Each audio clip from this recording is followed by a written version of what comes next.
안녕하세요. AWS 엑스레이를 활용한 서비스 건강검진을 발표하게 된 한승호입니다.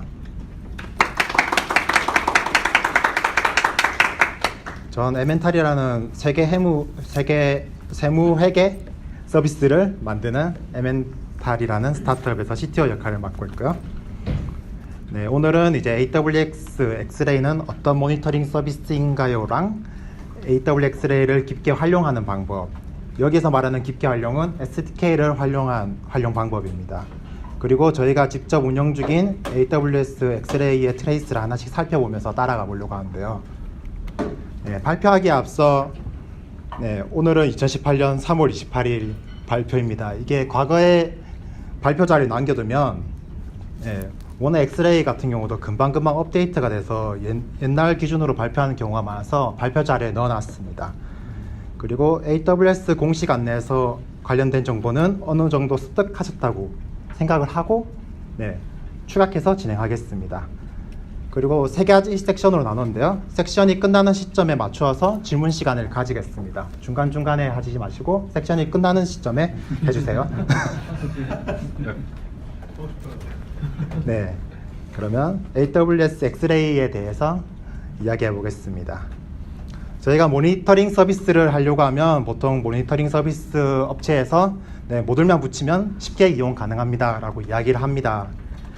사실 우리 모니터링 서비스를 사용하기 위해서는 한 6가지 정도 체크 포인트를 가지면요, 우리가 에러 모니터링을 해야 되냐, 아니면 인프라 모니터링, 애플리케이션 모니터링, 또는 이제 붙이기에 내가 사용하는 프레임워크가 지원하냐 안 하냐에 대한 난이도 부분, 그리고 수집된 결과가 빠르게 분석이 되냐, 그리고 이거는 사내 데이터를 다루기 때문에 OTP 같은 접근 관련 서비스를 지원하냐 안 하냐, 그리고 분석에 대한 비용, 저장에 대한 비용 같은 것들을 고민하다 보면 결코 모니터링 서비스를 쓰는 건 쉽지 않습니다.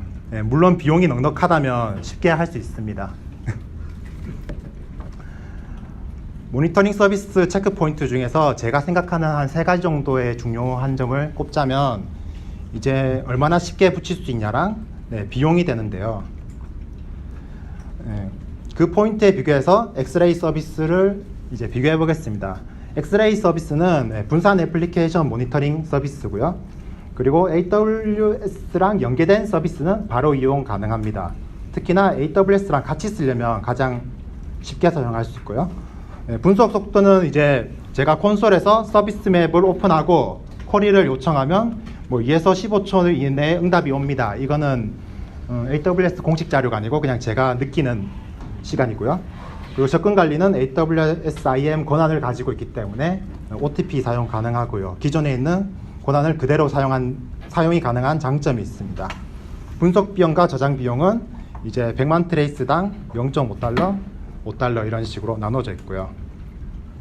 제가 AWS 엑스레이를 선택한 이유는 일단 연속된 리퀘스트를 한눈에 보고 싶은 욕구가 제일 강했습니다. 그리고 처음에 이제 발표를 할 때 이 화면이 너무 와닿았어요. 이 동그란 화면에서 선으로 선으로 연결되어 있는 모니터링 서비스는 잘 없었거든요. 그리고 개인적으로 이제 취향을 적용한 측면도 있었습니다. 제가 대학교 때 시멘틱 웹이랑 링크드 데이터, 그리고 그래프 데이터베이스 쪽에 관심이 많았거든요. 거기서 이제 특히나 이제 인터페이스에 관한 부분들이 관심이 많았습니다. 그래서 개인적인 관심 부분이 일단 제일 첫 번째로 작용을 했고요. 하지만 이렇게 그래프로 인터페이스를 표현하는 것은 그렇게 가독성이 좋은 편은 아닙니다. 엑스레이에서는 트레이스 리스트로 모을 수 있기 때문에 문제가 안 되지만 개인적으로 좋아했지만 그렇게 가독성 좋은 방법이라고는 생각하고 있지 않습니다.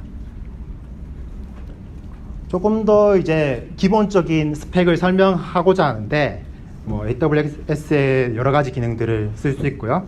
2017년 4월에 공식적으로 서비스를 시작한 걸로 알고 있습니다. 그리고 서비스의 지연 시간 확인하고 데이터의 주석과 필터링 등이 가능하고요. 사실 이런 내용들은 이제 공식 안내서에서 이제 한글화까지 잘 되어 있어서 한번 전체적으로 읽어보시면 다른 서비스에 대비해서는 훨씬 더 이해가 쉽게 간다고 생각하고 있고요. 석찬님이 발표하신 영상도 상세하게 설명되어 있기 때문에 기초적인 내용은 넘어가도록 하겠습니다. 설명서에 나와 있지 않는 제가 생각하는 장단점을 좀 나열해 봤는데요. 일단 2017년 4월에 서비스된 만큼 관련 자료가 부족했습니다. 저 같은 경우에는 이제 작년 말에 열심히 봤고 최근에는 또 열심히 서칭을 안 해봤기 때문에 최근에는 많이 늘었을 수 있겠지만 제가 사용할 당시에는 관련 자료가 많이 부족했습니다. 그리고 SDK 데몬과 소스 오픈이 되어 있다는 건데요. 제가 제목을 장단점으로 한 거는 누구에게는 이게 장점이 될 수 있고 누구에게는 단점이 될 수 있을 것 같아서 두루뭉실하게 그냥 제목을 정했습니다. 특히나 데몬 같은 경우에는 제가 요번에 발표 자료를 만들면서 공개가 된 거를 발견했거든요. 고랭게지로 해가지고 2018년 3월 8일에 첫 커밋이 이루어졌더라고요. 지금 딱 커밋 한 개만 올라가 있는 상태인데 사실 이번 발표 때 데몬 관련된 내용을 좀 많이 포함시키려고 했는데 너무 이야기가 길어질 것 같아서 데몬 쪽은 제가 생략을 하였습니다. 그리고 이제 트레이스 워크스페이스를 개별적으로 생성할 수 없다고 표현했는데 이게 어떤 거냐면 하나의 어카운트 계정에 엑스레이 서비스는 하나가 있고 거기에 트레이스를 쏘면 한 곳에서 전부 다 모이게 됩니다. 그래서 내가 내부적으로 서비스를 5개 운영한다 해도 그 서비스가 한 번에 보여지고요. 필터가 가능하긴 하지만 뭐 워크스페이스를 나눌 수 없다는 거는 이제 다른 모니터링 서비스랑은 조금 차별되는 기능이 좀 부족한 게 아닌가라는 생각도 들지만 그거대로 이제 원래 AWS 서비스가 리소스를 여기저기서 쓰는 것들을 한 번에 볼 수 있다는 장점도 되기 때문에 뭐 이것도 장단점이 될 수 있고요. 다른 SaaS 모니터링과 비교하여 상대적으로 좀 편리한 기능들이 없습니다. 좀 제한된 기능이 투박하게 제공되고 있고요. 그리고 마찬가지로 AWS 서비스이니까 API 관련된 서비스들이 잘 되어 있기 때문에 우리가 커스텀하기도 괜찮습니다. 데이터는 한정된 기간 30일 동안 저장이 가능하고요. 특히나 제가 아까 했던 개인적인 취향 말고 여러분들께 이걸 추천드릴 수 있는 이유는 다른 SaaS 모니터링과 비교하여 차별화된 가격 정책을 가지고 있습니다. 예를 들어서 보통 우리가 모니터링을 구축하는 데 있어 가지고는 균형을 잡으려고 합니다. 서비스 컴퓨팅을 할 수 있고 모니터링 컴퓨팅을 할 수 있습니다. 뭐 모니터링으로 발견된 거에 대한 성능 이슈를 해결하는 것도 도움이 되겠지만 반대로 모니터링 컴퓨팅 자원을 서비스에 사용하는 것도 도움이 되기 때문에 균형을 잘 맞추어야 됩니다. 실제로 구축을 하게 되면 그런 경우가 많은데 SaaS 모니터링 같은 경우는 비용에 따른 선택이 가능하게 되더라고요. 특히나 다른 서비스들을 보면 유저 단위로 비용을 측정하는 경우 특히나 이 부분은 최근에 많던데 이제 호스트 단위로 측정하는 경우가 많습니다. 뭐 요즘처럼 마이크로 서비스로 호스트를 많이 띄우는 경우에는 굉장히 불리한 플랜이 되고요. 거기에 비하여 AWS 엑스레이 같은 경우는 저장과 쿼리 비용만으로 시작할 수 있기 때문에 쓸 수 있겠다는 믿음이 가장 강했습니다. 그래서 저희 사내에서는 모니터링으로 이제 엑스레이를 사용하게 되었는데요. 저희 서비스 특징으로 하면 동시 접속자가 크게 많지 않고 에러에 대해서 민감한 필드 테스트 서비스입니다. 그러니까 접속자가 많은 것보다는 에러를 다양하고 상세하게 볼 수 있는 게 중요했고요. 애플리케이션 실시간 디버깅을 위해서 엑스레이를 사용하고 있고 프로젝트별 상세 에러 관리를 위해서 센트리를 사용하고 있었습니다. 그리고 즉시 빠른 대처가 필요한 것들은 슬랙으로 이제 슬랙 API를 통해서 알림과 경고를 날리고 있고요. 로그 등은 클라우드 와치를 사용하고 있었습니다. 그리고 그 H스미스, 라우트 53, 헬스 체크 등을 이용해서 서비스 상태를 실시간으로 확인하였습니다. 옆에 짤방에서 이제 보면 큐브로 떠 있는데요. 사실 그렇게 자유도가 높은 구성은 아니라고 생각합니다. 이제 한정된 기능들을 여러 가지 묶어서 쓰는 거기 때문에 이런 튜브 짤방이 적절하지 않나 생각에 넣어봤습니다. 네, 여기까지 저희가 AWS 엑스레이를 선택한 이유 그리고 간략한 소개랑 장단점에 대한 파악이 있었는데요. 질문 있으신가요? 네. 저게 트레이싱이잖아요. 네. 보통은 제가 알고 있기로는 그냥 저도 많이 안 사용해봤는데 네. 서비스가 많아야지 이게 좀 더 그런 패스 간의 그런 분석이 좀 서비스 간에 분석할 때 용이한 걸로 알고 있는데 보통은 서비스가 몇 개일 때 정도 아니면 몇 개일 때 정도 유용할까요? 사실 서비스 간의 연결보다는 이제 우리가 하나의 서비스를 쓰고 있는데 AWS 서비스를 여러 개 쓰는 경우에 제일 유리하거든요. 예를 들어서 저희가 로그인을 하는데 뭐 KMS로 한번 암호화를 하고 다이나모DB에 저장을 하고 그리고 또 IDB로 또 뭐 로그를 저장할 필요가 있다? 그러면 세 군데에서 가는 요청에 대한 연결이 그려지는 거죠. 그리고 그거 말고 우리 내부에 대한 서비스끼리의 연결도 가능한데 뭐 그거는 이제 사실 한 개 있어도 충분히 효용성이 좋고 두세 개 있으면 더더욱 좋고요. 네. 한 개 있어도 활용성이 있다. 네, 한 개 있어도 AWS 서비스 간의 연결이 보이기 때문에 충분히 이용 가치가 있다고 생각합니다. 한계라는 말씀은 내부 어플리케이션 자기 직접 개발한 어플리케이션을 말씀하십니다. 네, 그리고 그것과 AWS 제공하는 서비스 간의 관계를. 네, 그렇습니다. 네, 또 다른 분 있나요? 비용 같은 거는 어떻게 좀 신경을 사용합니까? 사실 아까 말했다시피 저희가 접속자 수가 많지 않는 B2B 서비스 단계이기도 하고 피드 테스트 단계이기 때문에 사실 $4 이상 나온 적 없습니다.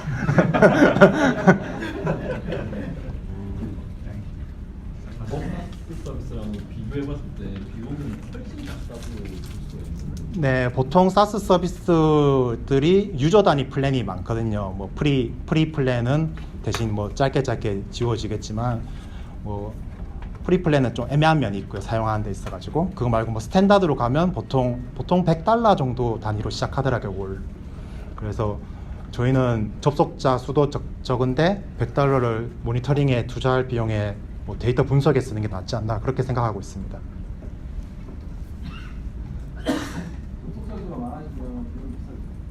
네.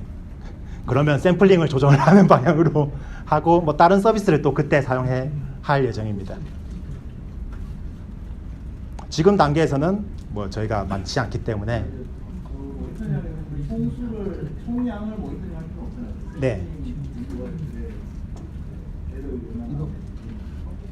저희는 샘플링 1로 해도 지금 $4 상태이기 때문에 문제 없습니다. 총 $4인가요? 네.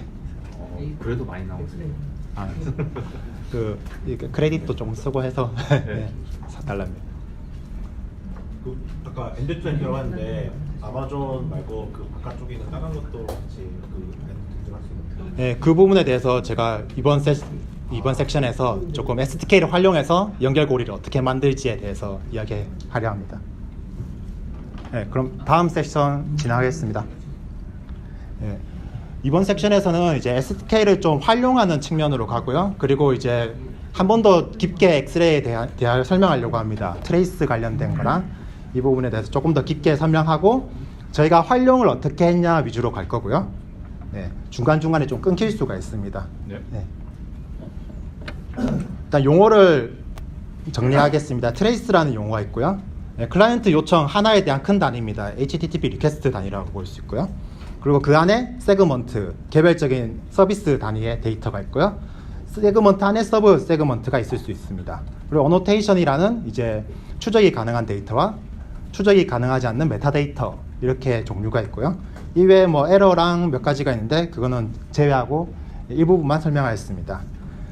그리고 여기서 말하는 SDK는 수집된 트레이스 정보를 이제 UDP로 해서 엑스레이 데몬에 던지는 역할을 SDK가 가지게 됩니다. 그러면 그 수집된 정보를 받은 데몬이 AWS 엑스레이에 직접 던지게 되는 거고요. 네, 조금 이 부분에 대해서 이해가 필요할 것 같아서 도시가를 한번 시켜봤습니다. 그 리퀘스트 클라이언트랑 리스폰스 클라이언트, 네, 같은 클라이언트겠죠. 같은 클라이언트에서 API 요청을 보냈을 때 뭐 HTTP 리퀘스트 한 개의 가정을 하게 해보겠습니다. HTTP 리퀘스트 한 개는 트레이스고요. 그리고 그 안에 세그먼트들이 나눠서 저장이 될 수 있고요. 그 세그먼트 안에 서브 세그먼트들이 들어갈 수 있습니다. 그 아래에 보시면 이거 뭐 저희 같은 경우 다이나모DB를 한번 요청하고 암호화를 한번 하고 다이나모DB를 2번 요청하고 코그니토 서비스에서 또 뭔가를 요청하는 그런 과정이고요. 네. 그 마지막 세션에서 이제 저희 트레이스별로 한번 전체적으로 살펴보도록 하겠습니다. 그리고 또 세그먼트는 저희가 서비스 맵에서는 이제 동그란 단위가 세그먼트가 되고요.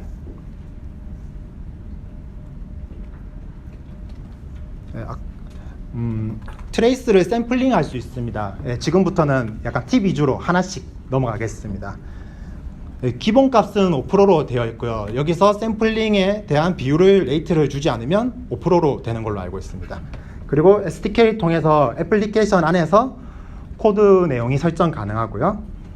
그 뭐 수집을 원하지 않는 API가 꼭 있습니다. 특히나 핀 같은 경우, 그리고 CORS 옵션 같은 경우는 수집되면 굉장히 보기 귀찮은 면이 있거든요. 이런 거는 이제 트레이스 샘플링 제이슨 같은 걸 만들어 가지고 SDK에서 직접 주입하면 수집이 되지 않습니다. 그리고 이게 아까 말했던 이제 외부 서비스, 그러니까 우리 내부에 있는 서비스 두 개를 연결하는 게 되는데요. 요청에 따라서 서비스 네임이 변경이 가능합니다.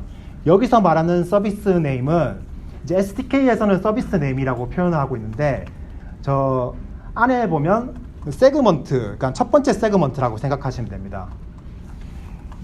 그래서 저는 이제 조금 더 가독성을 높이기 위해서 저희 스테이지를 맨 앞단에 두고요. 그리고 땡땡하고 서비스 네임, 그리고 뒤에 앱 네임을 붙여가지고 옆에 세그먼트를 만들어주고 있습니다. 이렇게 만들어서 던지게 되면 옆에 뭐 DV 비즈냅이라는 세그먼트가 생기고, DV 비즈냅에서 우리 내부 서비스인 SSO의 어떤 유저 정보를 요청하면 이렇게 연결이 되게 됩니다. 특히나 이제 뭐 유저 에이전트가 뭐 SDK다 이런 거에 관해서 뭐 코드 내에서 서비스 네임을 변경하는 게 가능하기 때문에 조금 더 응용을 하면 상세한 세그먼트 그룹을 만들 수 있습니다. 그리고 어노테이션 추가가 있는데요. 아까 앞서 설명할 때 어노테이션이라고 하면 필터가 된다 정도가 있는데, 저희는 이 어노테이션을 이제 API 네임 그리고 에러 코드 이런 것 등으로 이제 설정을 하고 있습니다. 저희는 이제 API 요청을 받으면 그 API의 이름을 어노테이션으로 설정을 해서 저장을 하게 되고요. 이렇게 되면 이제 아래 데이터처럼 API 이름별로 이제 API 패스별로도 볼 수 있지만 그건 가독성이 좋지 않기 때문에 패스별로 API 응답 시간 그리고 실패율 등을 볼 수 있기 때문에 사실 설정하는 데는 얼마 안 걸렸지만 굉장히 유용하게 쓰고 있는 기능 중에 한 개입니다.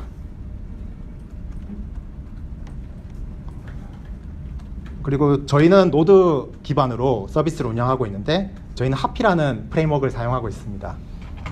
근데 AWS 공식적으로 제공하는 SDK는 익스프레스만 제공하고 있는데요. 그래서 저희가 하피 혹 등을 이용해 가지고 커스텀 SDK를 생성했습니다. 사실 뭐 크게 어렵진 않고요. SDK라는 게 그냥 제이슨을 만들어 가지고 데모나에게 던지는 역할을 하기 때문에 익스프레스 SDK를 참고해 가지고 저희가 같은 값을 넣어주기만 하면 동작을 하게 됩니다. 그래서 저희는 커스텀하게 지원하지 않는 API 프레임워크를 만들어서 사용하고 있고요. 한 하루 정도 소모해 가지고 모듈이 완성되었고, 조금 더 정리가 되면 저희 공개할 예정입니다. 그래서 코드를 좀 살짝 보자면, 일단 리퀘스트를 받았을 때 세그먼트를 생성해야 되니까 on 리퀘스트 이벤트에서 세그먼트를 생성하게 되고요. 그 다음에 리스폰스를 주기 전에 그 세그먼트를 닫아야지 데몬한테 송출이 됩니다. 일단 엑스레이가 HTTP API를 기준으로 제작이 되었거든요. 그런데 저희 같은 경우 API 서버도 많이 쓰고 있지만 SQS를 사용하는 워커도 있습니다. 그 워커 모니터링을 이제 워커에 대한 결과물들에 대한 모니터링을 만들려다가 생각해 보니까 엑스레이 SDK 좀 활용해 가지고 그 워커형 모니터링을 엑스레이를 활용해 볼까라는 생각으로 한번 만들게 되었는데요. 저희는 이제 웹 크롤링 작업이 있습니다. 이제 새벽 시간에 작동하는 시간인데요. 옆에 그래프를 보시면 새벽 때만 동작을 하고 꺼지게 되는 워커입니다. 이 워커에 대한 그 SQS 컨슈머를 받았을 때 저희가 세그먼트를 생성하게 되고요. 그리고 워커가 끝났을 때 클로즈를 해서 이제 워커에 대한 모니터링도 엑스레이를 통해서 이용하고 있습니다. 이건 살짝 꼼수에 가깝죠. 그리고 이제 SQS 메시지 등을 메타데이터 등으로 저장해가지고 디버깅할 때도 유용하게 사용하고 있습니다. 예를 들어서 워커 네임 등을 통해 가지고 평균 시간 등을 볼 수 있고요. 그리고 모든 워커가 도는 데까지 걸린 평균 시간, 그리고 실패율들도 엑스레이 SDK를 조금만 활용하면 볼 수 있었습니다. 그리고 엑스레이에서는 이제 서로 간의 관계에 대한 성공 실패 여부가 중심이 되어 있는데요. 그 에러에 대한 기능도 지원하긴 하지만 사실 부족한 면이 많습니다. 그래서 이걸 어떻게 활용할까 고민도 많이 해봤고, 뭐 스택 트레이스를 다 넣을까도 생각을 해봤는데, 사실 에러 모니터링이 강력한 도구들은 되게 많거든요. 저희는 센트리라는 모듈을 사용하고 있는데, 그래서 에러가 나게 되면 센트리 URL을 엑스레이 메타데이터로 넣어가지고 엑스레이를 살펴보다가 이 에러를 상세하게 보고 싶으면 메타데이터에 있는 엑스레이 센트리 URL로 접근해서 상세하게 보게 됩니다. 이런 식으로 엑스레이의 부족한 부분은 다른 서비스랑 연동을 해가지고 구현을 하였습니다. 네, 여기까지 저희 서비스를 만들면서 구현했던 팁들을 요약해서 했고요. SDK에 대한 활용법을 이야기하였습니다. 혹시 질문 있으신가요? 그 기본적으로 데모과 인터랙션 하는 거를 네. 보면 결국 내 애플리케이션 코드에 네. 트레이드 관련된 코드들 작성하는 거고, 그리고 데모니 받아서 쏴준다는 얘기신 거죠? 네, 맞습니다. 코드에서 그러니까 받은 것부터 세그먼트를 차근차근 쌓아서 그거를 UDP로 데몬에게 쏘고 데몬이 쏘게 되는, 보통 모니터링에서 많이 쓰는 방식이죠. 그런 식으로 사용됩니다. 그럼 데몬 같은 경우는 위치가 어때요? 예를 들어서 이집트 안에 서비스 이집트 두 개 쓰는데 그러면은 그 안에 서비스가 하나씩 있고, 그러면은 데몬 같은 경우는 이집트 안에 있는 거 아니면 네. 글로벌한 어떤 뭐 서비스 존재하는 거? 저희는 이제 ECS를 쓰고 있거든요. 그래서 사실 데몬 관련된 자료도 넣으려다가 저희가 좀 최근에 네트워크 쪽을 열심히 안 봐가지고 괜히 옛날 내용을 알려드릴까 싶어서 뺐는데, 저희는 ECS에 있는 이제 클러스터 단위 있지 않습니까?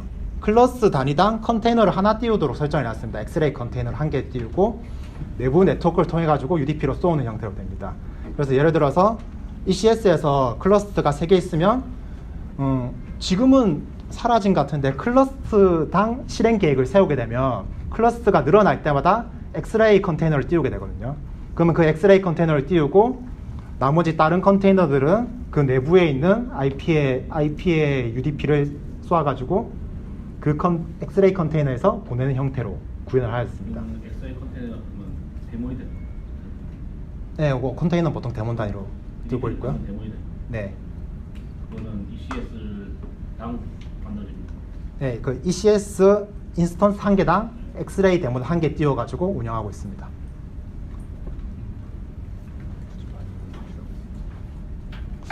네. 이 부분을 잘 몰라서 그러는데, 혹시 네. 세그먼트랑 서브세그먼트가 나눠지는 기준이랑 혹시 그 나눈 이유가 따로 있을까요? 그 일단 세그먼트는 서비스 단위가 되거든요. 예를 들어서 AWS면 AWS 서비스 단위고, 우리가 만약 호스트라면 리퀘스트 단위가 될 수가 있는데, 그 리퀘스트에 대한 그 원격 요청에 대한 거는 서브 세그먼트로 보통 넣고요. 그리고 하나의 서비스에 대해서 여러 번 나눠서 저장되는 경우에도 서브 세그먼트를 좀 활용할 수 있습니다. 그리고 그 트레이스가 생기는 것도 마찬가지로 네. 클러스터를 써가지고 마침 가스를 쓰잖아요. 트레이스 만들 수 있나요? 잘. 트레이스가 또 리퀘스트를 정하면 그 트레이스가 만들어지는 거. 네, 그거는 어떻게 만들었어요? 제가 사실 그게 트레이스를 주고받을 때 아마존 트랙 헤더를 통해 가지고 진행이 되는데, 사실 그게 제가 굉장히 이슈였거든요. 갑자기 기억이 안 나네요. 네, 그래서 지금 같은 경우에는 그 서비스를 던지는 트레이스에서 세그먼트를 설정해주고, 그 다음에 그 세그먼트가 받아가지고 처리하면 수집이 되는 걸로 알고 있습니다. 지금 단계에서. 나중에 이제 뒤에 있는 섹션에서 있는 예제에서는 그 서브 세그먼트에 대한 정보들도 보이거든요. 만약에 트레이스를 또 만드는 구조가 된다 그러면 네. 트레이스가 어려울 것 같아요. 그 트레이스가 독립된 구조. 근데 제 최상단 트레이스를 기준으로 해가지고 보통 하나의 트레이스로 트래킹이 되기 때문에 트레이스는 이어지지 않습니다. 하나의 트레이스당 이제 세그먼트 단위로 보게 되고요. 그렇게 만약 하나의 트레이스가 생기고 세그먼트가 생기고 또 어떤 요청을 보내가지고 그쪽이 뭐 다른 트레이스를 생성했다 하더라도 실질적으로 한 트레이스 안에서는 세그먼트로 들어가게 됩니다. 추가 질문.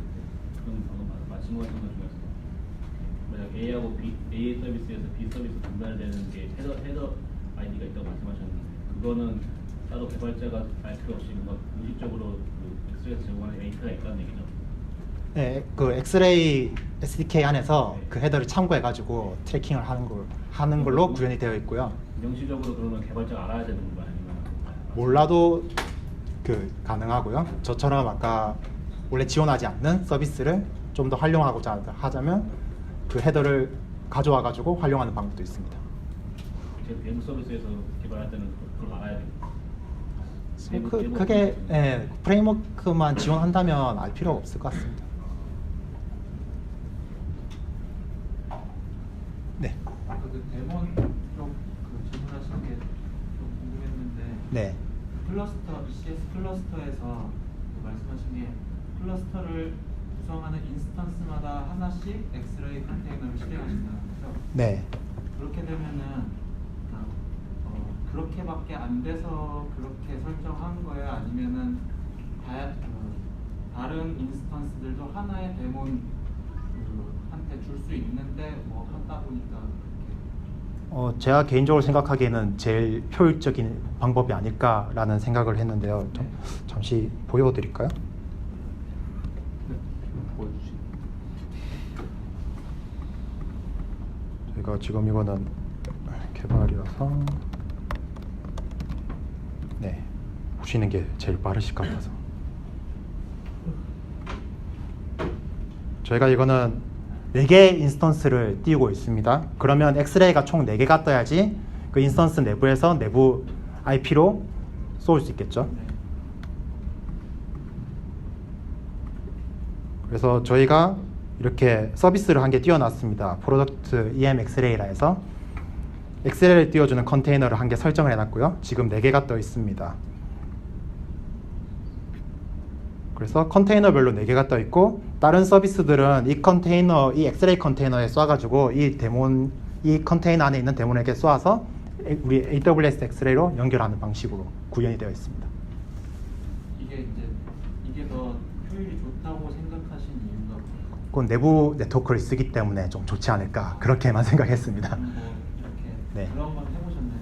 한 놈이 대표로 그 클러스터를 뭐 대표해서 모든 엑스레이 걸 처리한다든가 이렇게 생각. 그러려면 IP가 변경하고 스케일링이 커짐에 따라서 어떻게 대응해야 될지 잘 방법이 안 서서 지금 같은 경우는 만약 그 오토 스케일링으로 만약 인스턴스 한 개 추가된다 해도 서비스 계획에 따라 가지고 엑스레이가 바로 자동으로 실행이 되게 되어 있거든요. 그래서 확장한 데도 문제가 없고 줄어든 데도 문제가 없기 때문에 이 방식을 사용하고 있습니다. 그러면 로드 밸런서는 뭐 쓰고 있어요?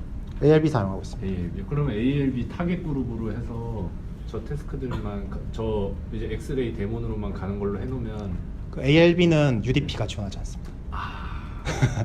제가 그래서 한번 물은 적이 있거든요. 뭔가 연결시킬 좋은 방법이 없을까 하고. 그러네. 네, 그러면 다음 섹션. 네. 그 지금 테스트 모니터링 하는데 저희가 이제 모니터링 전문을 하는 회사니까 그 모니터링 관련 여러 가지 이제 그 리퀘어먼트를 든 것 중 하나가 네트워크 네. 거든요. 지금 이건 사실 내부에서는 테스트 하시는 거잖아요. 예를 들면 이제 한국에서는 잘 접속되는데 뭐 일본에서 잘 안 된다. 아니면 뭐 KT 라인은 잘 되는데 SK에서는 안 된다. 이런 거 테스트 그런 거는 엑스레이가 절대 불가능한 건가요? 그거는 라우트 53에 있는 헬스 체크 기능을 쓰면 각 리전별로 핑을 쏘는 걸로 알고 있습니다. 보통 네. 뭐 프로브 만들어놔야지. 네. 핑 단, 그 외부 접근 단위라면 그러니까 상세히는 알지만 HTTP 핑 한 개 정도 쏘는 단위라면 라우트 53에서 보면 리전을 선택해가지고 핑을 쏘는 기능이 있거든요. 그러면 각 리전별로 응답 시간도 이제 대시보드에 다 나올 정도로 정리가 되는 걸로. 네. 엑스레이 말고 라우트 53 헬스 체크 기능 쓰면. 네. 그러면 지금 엑스레이에서 지금 트레이스 그좀 세팅해놓은 것들을 네. 다른 리전이나 확장해서 하기가 너무 제가 생각한 건 세팅 하나 만들면 그걸 이제 다른 리전에 다른 네트워크망에서 같이 실행할 수 있는 기가 다른 네트워크 사실 뭐 엑스레이 데몬에 쏘면 AWS 서비스에 쏘기 때문에 뭐 데몬이 떠 있고 AWS에 쏘을 수 있는 환경만 된다면 뭐 상관없는 환경이라고 생각합니다. 저 지금 이제 보고 하실 때 모니터링하는 그 리퀘스트와 네. 실제 사용자가 던진 리퀘스트랑 전혀 차이 없이 똑같이 그냥 만들어서 하시는 거예요? 뭐 약간 다른 거 붙여서 하시는 뭐 마크를 다시 하나 이런 건가요? 그 내부 서비스들끼리 보낼 때는 아까 코드에서 살짝 나왔는데 유저 에이전트 네. SDK라는 걸 만들어서 조금 더 몇 개를 더 붙입니다. 내부 서비스에 필요한 트레이스랑 메타데이터를 몇 개 더 붙이도록 해서 조금 커스텀을 했습니다. 그 서버 입장에서 이게 엑스레이에서 온 리퀘스트인지 아니면 진짜 그냥 실제 유저가 던진 리퀘스트에 구분할 수 있는 건 구분지어서 하시는 거죠? 네, 그냥 유저 에이전트로 저희는 지금 구분하고 있습니다.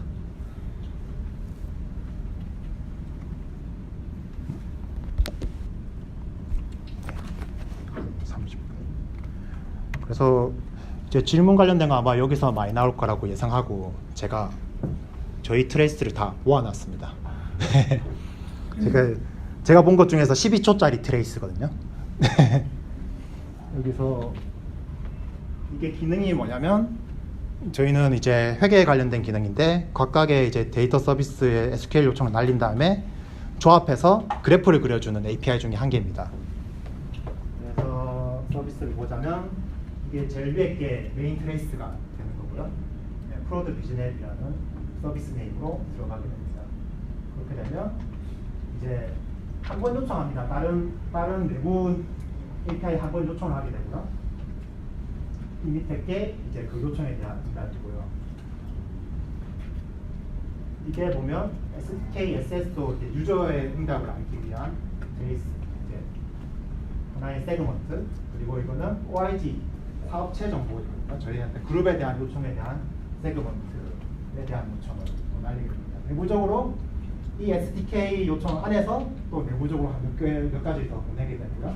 거기에 대한 응답이랑 SQL을 몇 번 쐈는지에 대한 것들이 나오게 됩니다. 되게 상세하게 볼 수 있고요.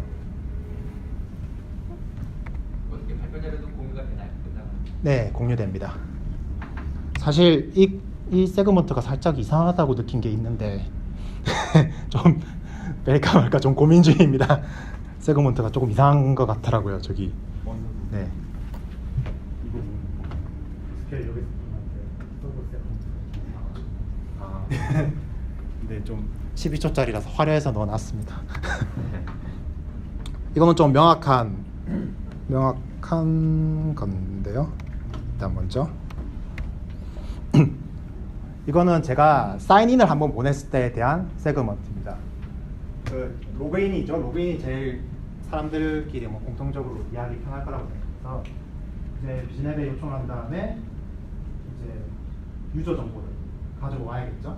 유저 정보에 요청을 하면 이거는 내부 API입니다. 내부 API에서 또 이제 다이나모 DB에 데이터가 있나 없나를 한 번 더 체크하게 됩니다. 이렇게 체크하게 되고요. 그리고 이거는 SQL 데이터인데 자, 기억이 안 나요. 그리고 KMS에서 보완을 하고요. 저희 같은 경우는 나중에 이제 코그니터 유저 풀을 사용하기 위해서 유저를 로그인할 때 코그니터 아이덴티티도 같이 가져오기 때문에 코그니터에도 요청을 합니다. 그리고 내부적인 다이나모 세션이라는 다이나모 DB에 저장을 하게 되고요. 그리고 SNS로 슬랙 알림을 보내게 됩니다. 한 번에 요청을 보냈을 때 사실 여기서 우리가 내부 서비스 한 개를 뺀다고 하면 이렇게 그려지거든요. 그래서 우리가 만약 서비스를 한 개만 사용한다고 해도 엑스레이가 되게 많은 걸 보여준다는 걸 이야기하고 싶습니다. 그럼 단일 리퀘스트인가요? 아니면 전체적인 거예요? 단일 리퀘스트라고 찍은 걸로 제가 기억하는데 아마 단일 리퀘스트로 해도 이렇게 나올 겁니다. 네. 그러니까 뭐 어쨌든 보이는 거는 어떤 형태로 하든지 비슷하게 보입니다. 네, 이 세그먼트가 지금 이 트레이스거든요. 그래서 이제 사인인입니다. 지금 보면 네, 0.3초 걸리고요. 리스폰스 맵으로 던져진 거고요. 여기가 아까 말했던 헤더에 들어가는 트레이스 트랙 아닙니다. 그리고 이제 얼마나 걸렸는지 알 수 있는데 이거는 좀 명확하게 나오고 있더라고요. 이제 사인인하는 과정을 저희 내부적으로 말한다면 이제 유저에 대해서 한번 커리를 날려보고요. 그리고 비밀번호를 확인을 하기 위해 가지고 암호화를 한번 풀어보고요. 그리고 세션이 있는지 없는지를 한번 체크하게 되고 액티브 세션 같은 그런 만약 세션이 있다면 이제 세션에 대한 리프레시 카운트를 올려주고 그리고 코그니토에 대한 유저풀 정보를 가져오게 됩니다. 여기서 일회용 AWS 키를 받게 되고요. 이런 과정이 이게 하나의 큰 세그먼트고 이게 서브 세그먼트인데 네, 이게 서브 세그먼트가 있거든요. 이렇게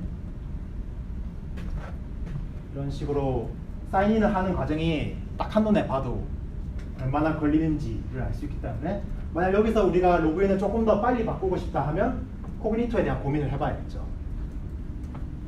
근데 뭐 전체적으로 0.3초 정도면 크게 무리가 없다 생각해서 개선하진 않았습니다. 만약 에러가 나게 된다면 이거는 비밀번호가 틀린 경우입니다. 틀린 경우 이제 요청을 한 다음에 유저 쿼리를 날리고 암호화를 풀었는데 그때 에러가 났겠죠. 비밀번호가 다르니까. 그러면 이제 에러가 나게 되고요. 우리가 어노테이션에서 에러 코드를 추가하게 해놨습니다. 그럼 나중에 이 에러별로 이제 역할을 정리해서 볼 수 있고요. 이거 같은 경우는 저희가 엄청나게 속도가 느린 API가 있길래 왜 느린가에 대해서 파악했던 겁니다. 이거는 멤버라는 API인데요. 멤버라는 API인데 이제 멤버 정보에 대한 리스트를 받고 데이터가 이제 하나씩 쿼리를 하는데 처음에는 SQL이 느린가라고 생각을 했었는데 막상 SQL은 빨리 끝나고 내부 구현이 문제가 있어가지고 동작이 느리게 되는 경우가 있더라고요. 그런 경우도 이제 엑스레이를 사용하게 되면 쿼리에는 문제가 없고 내부 API 이거를 지금 동작시키면서 문제가 있구나 해서 해결한 적이 있습니다. 이건 좀 8초가 걸렸거든요. 갑자기 왜 8초가 걸렸지? 라는 생각에 부하가 될 것도 없는데 왜 8초가 걸렸지라고 했는데 내부적으로 노드를 잘못 쓰고 있더라고요. 저건 임시적으로 쓴 거죠. 네? 코드에 이제 박아서 보고 그 다음에 다시 없애는 이런 식으로 하는 거예요. 어떤 걸 없앤다는 거죠? 요거 이제 찍으려면은 네. 소스 코드에다 박아야 되지 않나요? 그 SQL을 말씀하시는 네. 건가요? 안에 SDK 이제 그 엑스레이가 여기 찍기에 다 하나하나 박아야 되지 않아요? 안 박아도 됩니다. 그게 지금 시컬라이즈를 사용했거든요. 네네. 시컬라이즈에서 감싸는 옵션이 아, 네. 제공되고 있습니다. 공식적으로. 그렇기 때문에 그 옵션만 넣어두게 되면 SQL 쿼리에 대한 응답에 대한 퍼포먼스가 나옵니다. 네, 이거는 커스텀한 게 없고요. 저희가 커스텀한 거는 어노테이션 추가하는 거랑 네. API 서버 쪽 네. 네, 그것만 커스텀했습니다.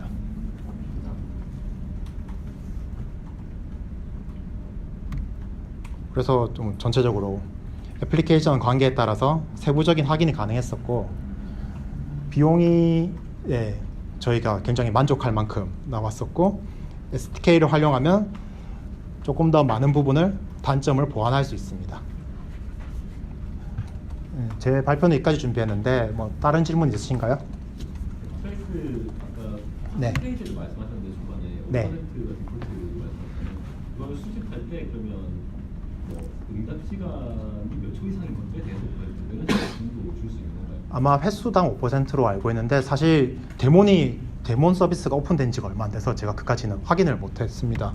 그런데 제가 알기로는 이제 샘플링을 할 때 이게 레이트 단위가 있습니다.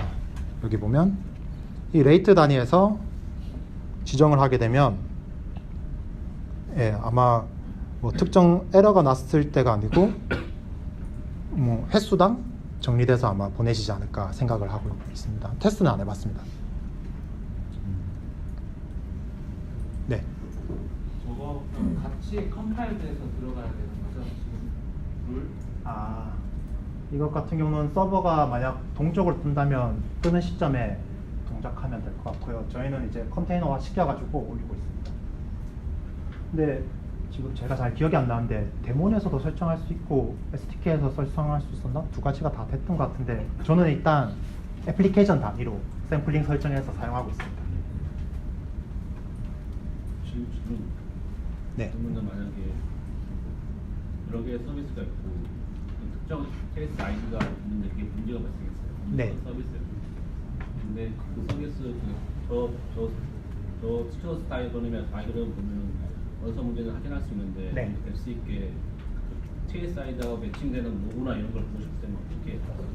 그래서 제가 그거를 활용하기 위해서 센트리를 같이 사용하고 있는데요.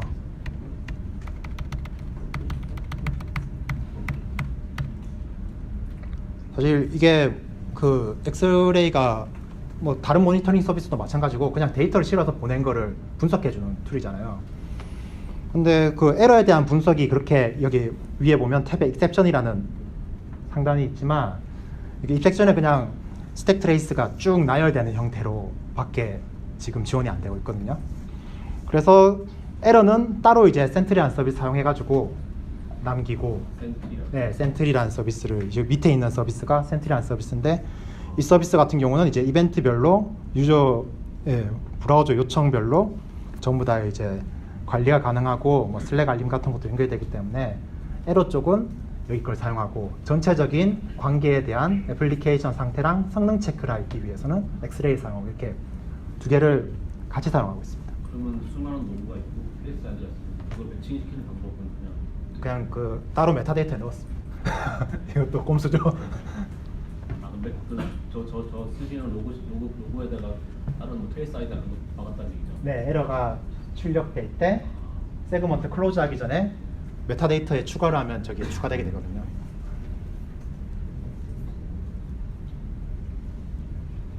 자, 또 있으십니까?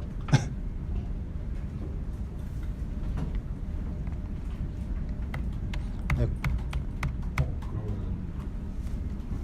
다른 뭐 포스트맨이나 이런 것들, 뭐 런스코비나 다른 테스트 툴도 있잖아요. 네. 그런 거 아니지만 J미터라고 할 수 있잖아요. J미터 같은 거. 그런 거에 비해서 이게 가지고 있는 장점이 뭐라고 보시나요? 장점? 일단 제일 큰 장점은 AWS 서비스 사용할 때 그 체크 한번 하면 바로 인테그레이션 되는 게 가장 큰 장점이고요. 사실 제가 람다 부분을 많이 뺐습니다. 근데 람다에서는 체크 한 번만 하면 바로 동작이 가능하거든요. 거기서 조금만 설정만 해줘도 어노테이션 조금만 추가해줘도 훨씬 더 다양하게 활용할 수 있습니다. 그런 점이 제일 큰 장점이고, 사실 저는 뭐 그냥 응답 시간 정도만 봐도 충분하기 때문에 나눠서 잘 사용하고 있습니다. 그리고 그 서비스 맵이 이게 만들고 나서 내 서비스가 이렇게 한눈에 쫙 펼쳐질 때가 굉장히 기분이 좋습니다. 그냥 아, 우리 서비스가 이렇게 펼쳐졌구나. 그래서 참고로 로그포제이 같은 거 사용하시면은 소스 코드를 바꾸지 않고도 그 설정 파일, 그 컴피그 파일만 이제 로그포제이 설정 파일만 바꿔주면은 그쪽으로 다 이걸 보낼 수가 있거든요. 네. 그래서 지금 당장 저희 서비스를 6시간 단위로 돌려보면 네, 이런 식으로 이게 확대하는 기능도 사실 없다가 생긴 기능이거든요. 지금 맨 처음에 네. 이게 보면 지금 프로덕트 스테이지랑 DV 스테이지가 저희는 지금 한 어카운트에서 돌아가고 있는데 똑같은 SNS 서비스를 보고 있고 뭐 이런 거에 대한 것들이 되게 상세하게 나옵니다. 폴트랑 에러랑 프로틀링 일부러 제가 요번에 그 CI 돌려가지고 에러 냈습니다. 오기 전에. 폴트랑 에러 어떤 걸 직접 조건을 가신 건가요? 아니요, 이거는 자동으로 걸어준 겁니다. 어떤 때는 에러고 어떤 때 폴트? 그거는 제가 사실 에러가 별로 안 나서 이렇게 예, 에러가 아마 그 400 대 에러는 에러로 들어가고 500 대 에러는 네, 그렇습니다. 갑자기 기억이 났네요. 이게 보면 네, 두 개 같이 보겠습니다. 그러면 트레이스 보면 지금 다 400대 에러죠. 그리고 이걸 보면 네, 500도 아니고 아예 네, 응답도 못 주고 꺼져버린 에러네요. 이거는 네, 이런 거는 꼭 잡아야죠. 이게 뭐 알람도 같이 할 수 있는 건가요? 사실 에러에 대한 성공에 대한 알람을 보낼 필요가 없지 않습니까? 근데 에러의 알람 같은 경우는 뭐 센트리 통해 가지고 받고 있습니다.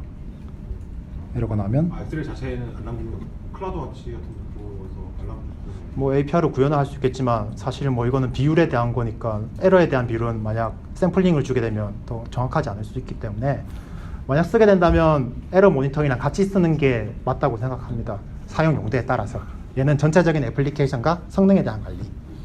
그리고 에러는 에러를 잘하는 친구한테 맡기는 걸로.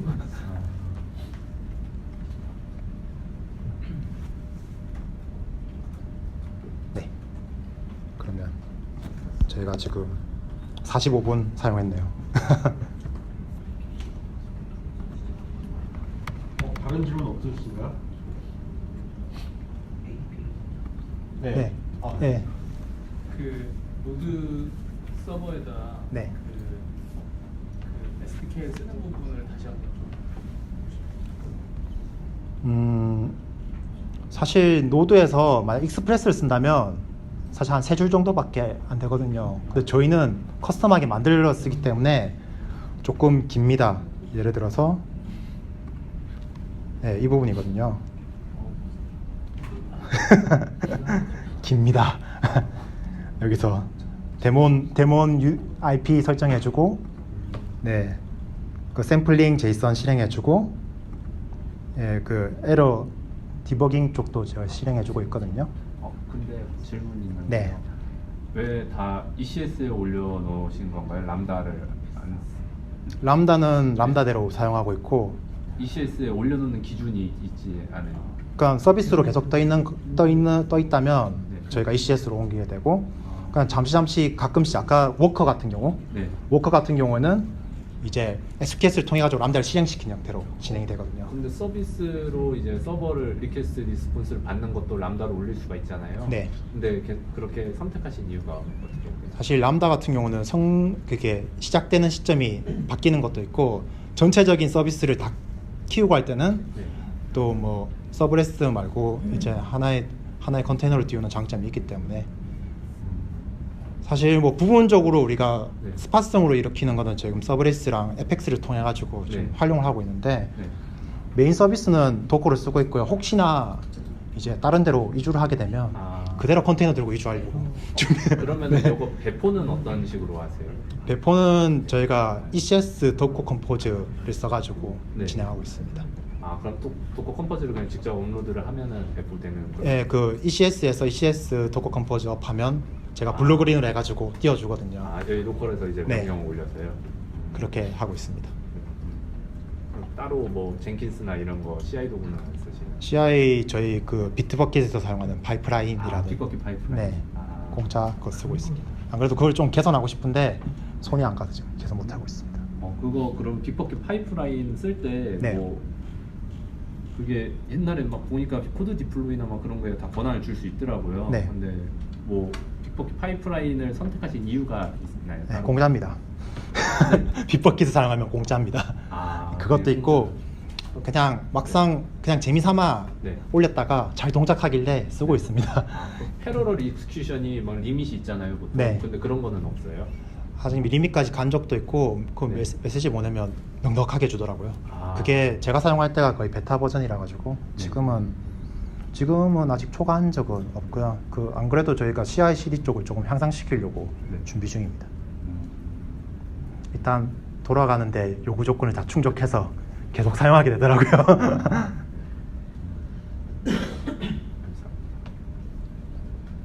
또 있으신가요? 결국엔 저게 이제 네. 메시지를 만들어서 그 어딘가 떠 있는 데몬한테 주면 데몬이 알아서 그 엑스레이를 보내주는 그런 프로세스인가요? 네. 그래서 데몬을 한 개 띄워야 되고요. 그리고 SDK로 그 데몬에 쏴주면 되는 겁니다. 그 데몬은 어디에 있던 상관이 없고요. 데이터만 빨리 가면 되는 거고요. 그래서 그 부분에 대한 설명을 좀 많이 넣을까 생각했었는데, 예. 사실 엑스레이를 쓸 때는 거의 람다나 쪽으로 많이 쓰지 않을까라고 생각하고 있어서, 네. 그래서 저희는 ECS 메모리를 한 60메가 정도 두고서 띄우고 있거든요. 60. 네. 아직 뭐 죽거나 한 적은 없습니다. 그리고 이거 디버깅을 할 때 로컬에 띄우고 로컬에 던지고 이거를 좀 넣을까 말까 고민했었거든요. 막상 실제로 던져가지고 제대로 안 보내지나는 데몬에서 보이기 때문에, 그렇게 만약 SDK를 좀 활용하려면 로컬에서 디버깅 단위를 높여놓고 띄운 다음에 이제 SDK로 쏘보고 이런 식으로 개발하면 좀 편합니다. SDK에서 실패한 경우에는 쏘지 않거든요. 그 실패됐다는 게 쌓이진 않습니다. AWS 엑스레이 쪽에 표시는 되지 않습니다.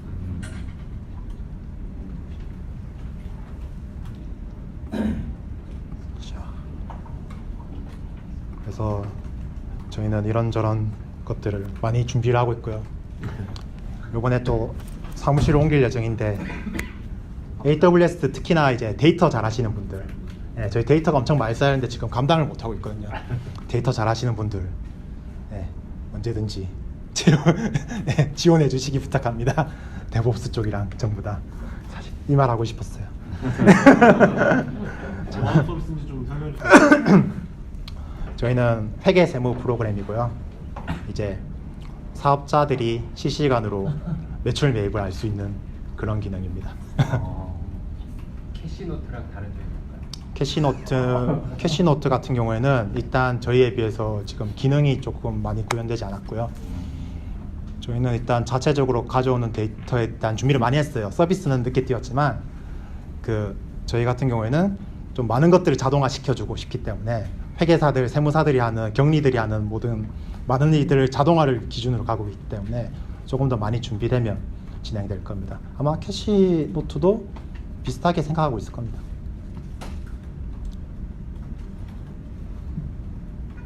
회사에서 머신러닝을 좀 활용하는 분이 모르겠네요. 네, 지금 이제 활용해야 되는 시점이고요. 데이터가 많이 쌓였던 시점이고요. 네, 저희가 이제 금액 데이터가 좀 많이 쌓였거든요. 그래서 그거를 활용만 하면 많은 것들을 뽑아낼 수 있다고 생각하는데 이제 뽑아낼 여력보다는 서비스에 지금 집중하고 있기 때문에 뽑아낼 사람들을 구하고 있습니다. 네. 네. 발표해 주신 에멘탈 CTO 한승호 CTO님 다시 한번 박수 부탁드립니다. 감사합니다. 수고하셨어요.